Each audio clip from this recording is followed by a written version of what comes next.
representing the NAFOMTAL. Tell us, what is actually happening? Well, I think my clients, they decided to bring the Liberia National Police to court.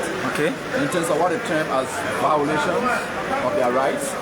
DenG will deal with that subsequently, but it has to do with harassment and of course intimidation and impounding of their bikes.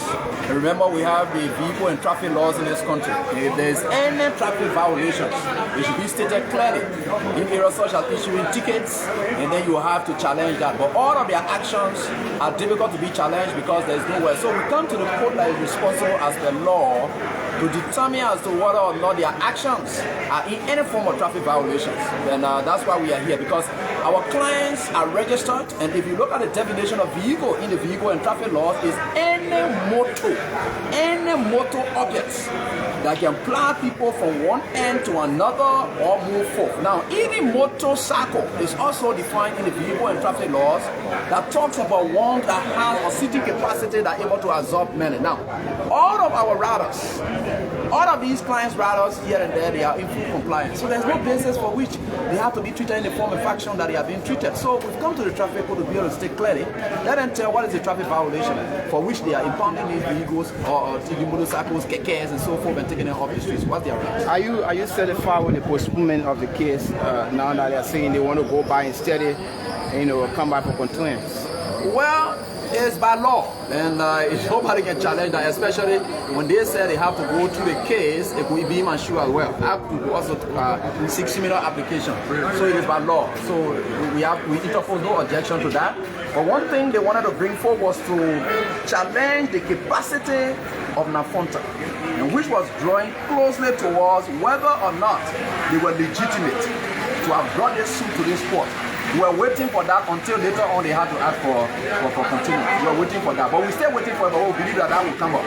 But we are still waiting, and we think that the law will take its course. So are you believing that this case will come in favor?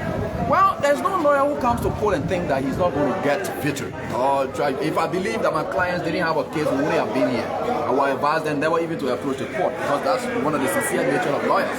But we believe that they have a standing, and they have the capacity, and they have everything. Let the court hear it out. Only the court can determine whether or not our case is a case. But I can tell you for sure, from our viewing of the records and all of their complaints that they filed, we believe that they do have a case. Can you speak to her about the no-go soon? So no-go soon, only the police can speak to that, because it's very strange. No-go soon, yes. So we want to know whether they have is a policy that they have put in place or something else. If it is policy, then we'll be able to understand from there. But until they can tell us, they cannot tell us no-go zone. Let's take for instance, if they say all bikes are not supposed to plow in certain areas, we are seeing bikes taking food, delivering them. These Lebanese are on bikes. Even the police have bikes. These are all plying the same streets. So why will you prevent other bikes from plying the streets? We just thought they were putting in place tougher regulations that we have to that which they put in place, and the guys are being in compliance. So we don't know what the issues are. What's the expectation from the court? Well, we know the court. We can't expect anything other than what the court will do. But the judge, he has his own reasoning, and that's what it is. Even if we are not satisfied, we have another recourse. But we can only pray and hope that the court will do the needful on our behalf. Finally, will your team be here on Tuesday at 10 a.m.? Certainly the court has said it, so no one else will have to give any excuse for that. And we're going to lead our team here. We're going to hear them out as to what it is. But this could be a long battle. You never know, because there are several litigations all over. People flying to the Supreme Court, other areas as well. And there's one thing. Remember, these people, they've got families. These people, in complying with the regulations set forth, they had to incur losses. They had to register their bikes, commercial bikes. They had to go into debts to honor those. And today they are not able to pay. And they are soon to be dragged to courts around here as though they are just deliberate and intentional in their actions, in their intentions not to pay. That's not fair to them. So that's why we are here, and we look forward to the court dispensing justice in the best way we can. Thank you. Thank you so much. Thank you so much. Well said.